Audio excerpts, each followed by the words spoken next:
Saint মার্টিনের ঘটনা বাংলাদেশের সার্বভৌমত্বের উপর হুমকি স্বরূপ বলে মন্তব্য করেছেন বিএনপি মহাসচিব মির্জা ফখরুল ইসলাম আলমগীর।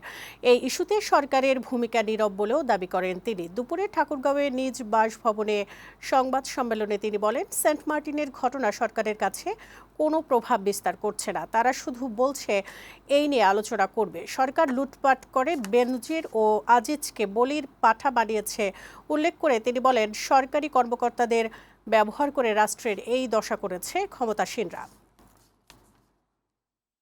মানুষ তো আশা করে যে সরকার তাদের সার্বভৌমত্ব রক্ষা করবে, তাদের স্বাধীনতা রক্ষা করবে, তো সেখানে সরকার কোন রকম কথাই আমরা শুনতে পাচ্ছি না।